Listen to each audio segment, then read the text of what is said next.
When you come and visit Dr. Devorah Feinbloom at Marblehead Natural Healing, she has a whole host of modalities in her holistic toolbox. Her goal is that by addressing whatever your current health concern is, that you'll be able to have a more vibrant life and be able to access boundless energy. I think we could all use some of that. So thank you for having me today. It's great to have you here. So tell me, applied kinesiology. That's how you say it, and what exactly is that?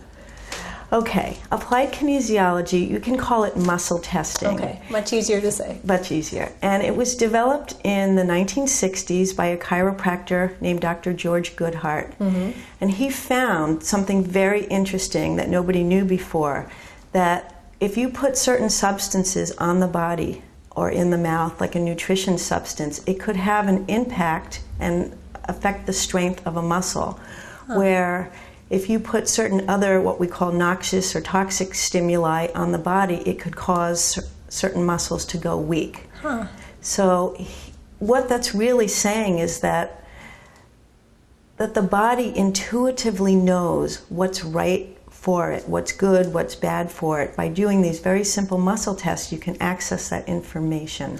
So even if you're not ingesting the substance, but you're just touching it to your body, you can get that kind of information as a response. I know people always ask me, how could this be? Is it? But because things are all energy, we're energy. Right. And I explain it like this. You know, I ask people, have you ever met somebody and you just didn't like their energy? Right. You know, how to explain that? Or you met someone and you thought, wow, what a great connection. Right. And you feel that, your body responds to that. Exactly. Yeah. It's all energy.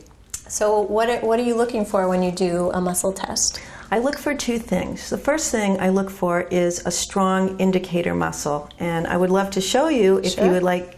So I'm going to have you hold your arm out straight. I'm going to move it right here. And what I'd like you to do is to lock your arm straight.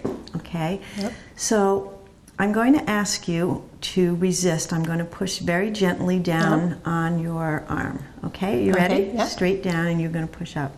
Now, do you feel that little lock in there? Yeah. So if I were to let go, it would spring. Right. That's a natural, normal, neurological lock. Okay. I'm going to touch this spot right here, and I'm going to ask you to do the same thing, to resist. You feel what happens? Yeah, my arm went down. Your arm went down. So that is what it feels like when I would find something weak on your body. So what was it that you were doing when you changed just by putting your... This is considered a circuit breaker point, and it would do that with any muscle. And it gives you the experience of the difference between what a strong muscle is and what a weak muscle is. So I look for a strong muscle, and then what I will do is I want to ask the body questions either about the bones or about the different organs in the spine. And the body is made up of, it's like a computer. So I can put my hand, say, on the thyroid or on the liver or the spleen or all the different organs. And if that organ is not working or the energy from that organ isn't working, then it will cause a strong muscle to go weak. And once I know what is weak, then I can ask why it's weak. And there are usually 6 reasons why an organ is weak. 1 is that there's some kind of food allergy. 2, there could be some infection in there. Sometimes tissues, like the thyroid, for example, can collect heavy metals, like mercury leaching from teeth, chemicals that we've been exposed to, and even scars from surgeries can affect that, and maybe just a poor diet. So you can get all this information by testing the muscles. Right, and then once I know why it's weak, then I can test different nutritional substances to see if that will correct the issue. So in a sense, I can design a very individualized health program for someone. So what kind of conditions would someone come to you with that you might use muscle testing for? Okay, a big area that I work with is thyroid, adrenals, which is stress-related things, lack of energy, fatigue, not sleeping well, blood sugar issues, let's see, liver toxicity, headaches, things like that. What kind of information can you gather from doing a muscle test? Is it both about the condition and about the solution? Right, exactly. So I can tell like how, if someone's immune system is weak, I can tell if, you know, they have food allergies, and then I can figure out if the food allergies, they just need to take it out of their diet for a short time, or if it's a real allergy.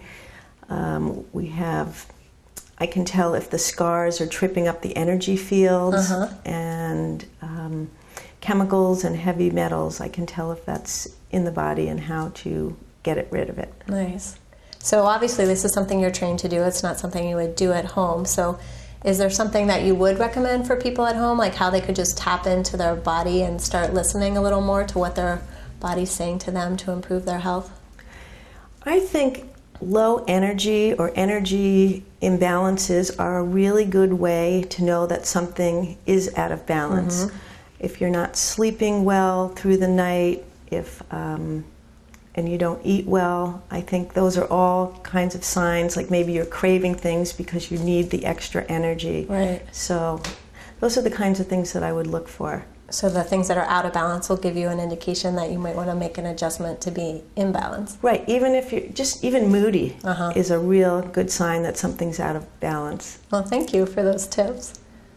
You're welcome. So if you'd like to learn more about muscle testing, you can go to Dr. Devorah's website. And next week, we're going to explore a hot topic. We're going to get into Dr. Devorah's sauna. And until then, I hope you are balanced, body, mind, and spirit.